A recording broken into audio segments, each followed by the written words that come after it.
Hi everyone! Magluto tayo ng simpleng menudo. Pinirito ko muna yung carrots at saka patatas at aking set aside. At meron akong American sausage. Pinirito ko ito at isi-set aside ko din. At yung aking pinalambot na nababoy, aking sasangkutsahin kasi medyo mataba. Babawasan natin ng taba. And then guys, maglalagay na ako ng bawang, ng sibuyas at saka bell pepper. So, gisa-gisa. Pagkatapos, naglagay na ako ng Knorr seasoning liquid. Haluin natin. And then, naglagay ako ng liver spread. Kasi wala guys akong atay. Okay na to, liver spread. And then, naglagay ako ng sweet ketchup. Hindi tomato sauce guys ang gamit ko para medyo matamis guys, kaya ketchup.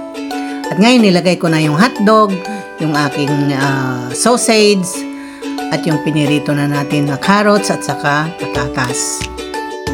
Ngayon, takpan muna natin ito para maluto yung ating mga sangkap.